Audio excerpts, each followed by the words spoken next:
Bonjour, dans la paracha de Ki-Tetsé, au chapitre 21 du Deutéronome, à partir du verset 15, il y a un passage qui parle d'un homme qui aurait deux femmes, une qu'il aime, l'autre qu'il déteste.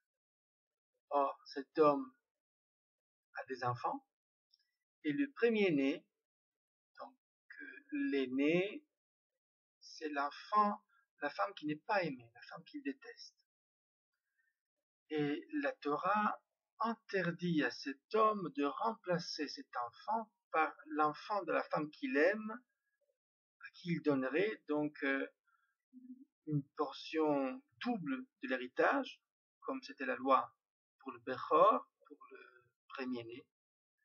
Donc la Torah interdit de faire ça et demande de respecter l'ordre légal, l'ordre donc de la primogéniture, et de donner à l'enfant de la femme qui n'est pas aimée le double de la portion, de le traiter en Bechor, un premier-né à tous les effets.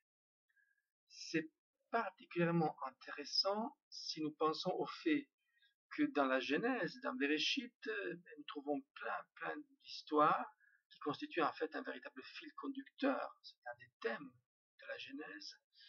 Donc des histoires dans lesquelles le cadet supplante l'aîné.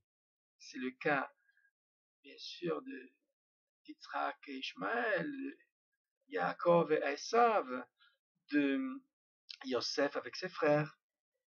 Et donc c'est un thème important dans la Genèse. Le fait qu'il y a un affaiblissement, une relativisation donc du droit d'aînesse. Et en même temps, nous avons dans le Deutéronome cette affirmation très claire, il ne faut pas le faire. Que devons-nous penser de ça? Une réflexion, à mon avis, intéressante est la nécessité d'une tension constante entre ces deux éléments qui nous sont présentés par Bereshit et par Devarim, par la Genèse et par le Deutéronome. Dans le Deutéronome, nous trouvons la loi. La loi, c'est un facteur de stabilité important qui ne peut changer que assez exceptionnellement et par un chemin pas toujours facile. Parce qu'une loi qui changerait tout le temps laisserait la société dans une situation instable. Donc la loi peut changer, mais doit constituer avant tout un facteur de stabilité. Et dans ce sens, notre loi, la halacha, ce qui veut dire loi en mouvement, mais loi quand même, doit rester solide et ne doit pas être susceptible d'être excessivement modifiée. D'autre côté, la vie n'est pas toujours la loi. Et Bereshit, la Genèse nous parle de la vie réelle, de la vie vécue, dans laquelle souvent les êtres humains ne correspondent pas au 100% aux catégories de la loi, aux critères de la loi. Or, nous avons besoin de deux aspects. Si nous tombons que dans la loi, ça va être impossible de vivre. Si nous tombons que dans le vécu, dans le réel, nous n'aurons plus un système absolu auquel nous référer. Il faut donc les deux aspects en même temps qui forcément engendrent une tension. D'un côté, la loi, avec ses exigences,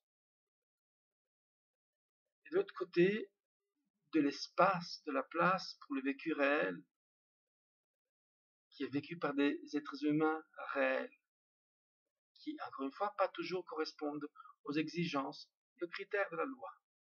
Mais les deux aspects doivent quelque part arriver à vivre ensemble, quoique en tension,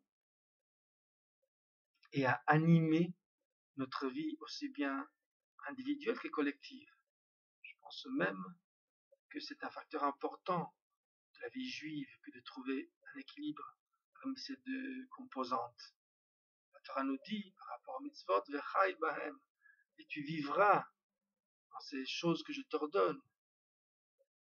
C'est-à-dire que donc le système des lois est important pour pouvoir vivre dedans et à côté de ça, sachant que pas toujours la loi elle vécue correspond entièrement.